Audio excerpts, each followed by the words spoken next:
Bonjour, comment joue-t-on le riff de My Sharona?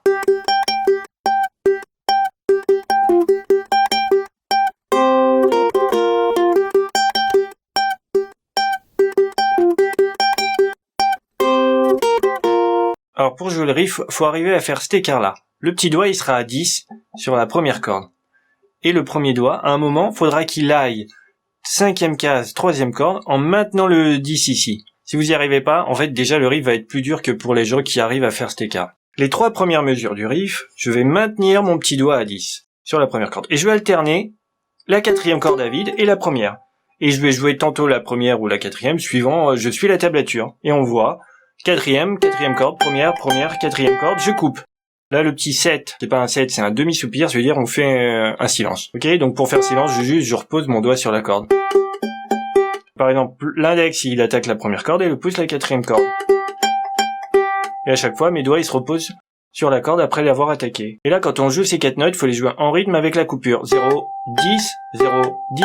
Ok? Si on y arrive, on recommence du début. 3, 4, 0, 0, 10, 10, 0, 10, 0, 10. Ici, il y a un groupe de notes, 9 notes, qui vont s'enchaîner sans interruption.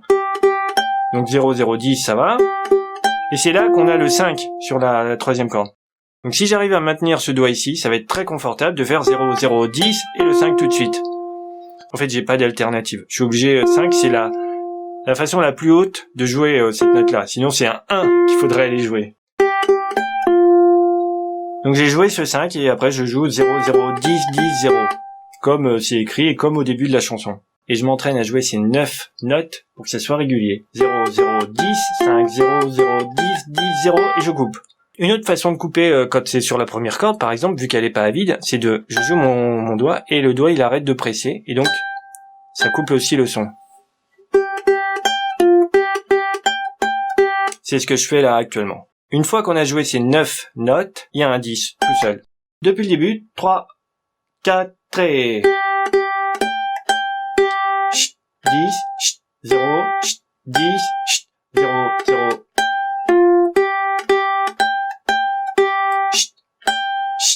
Je joue l'accord 3-3 avec 3e et 4e doigt. Pourquoi? Parce qu'après j'ai un 1. Et j'aime bien faire le 1 avec premier doigt sur les 2 cordes on voit. Enfin au début, on a juste le 1 sur la première corde, donc je peux maintenir ce doigt là. Ok, mais si j'avais joué ici, ça m'oblige à me déplacer. C'est possible aussi. En fait, on se débrouille comme on peut, du moment que c'est les bonnes notes, ça marche. Hein. Donc on peut faire bas, on peut plaquer, on fait comme on veut. 3, ça c'est long comme accord. Et après, 1, 3, 1, ce qu'on voit, c'est rapide. Et aussi pour que ça soit rapide et propre, parce que si j'avais fait ça, à mon avis c'est plus dur d'être propre en glissant le doigt. Mais c'est possible, donc j'ai préféré mettre le premier doigt ici en demi-barré, et puis après 3 et 4e doigt ici à 3. 1, 3, 1.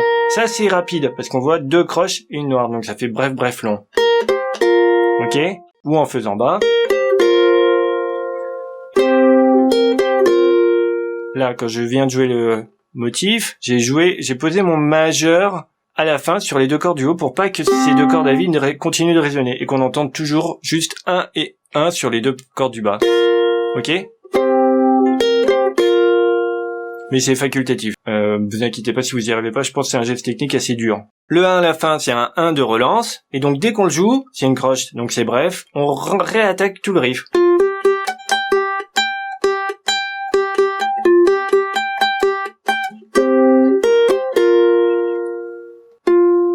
On est en première position, ça veut dire que quand on joue le 0, eh ben faut redémancher, faut profiter du 0 pour démancher et se poser vite à 10 avec le petit doigt. Donc on part du 1, et à mon avis il faudrait juste s'entraîner à faire 1 et reprise, 0, 0, 10, et arriver au 10 d'un seul coup, enfin en tout cas à temps, avec le petit doigt sur la première corde. Et je m'entraîne à faire que ça, pour être sûr d'arriver à faire la reprise. Et quand j'y arrive, en fait je sais tout le riff.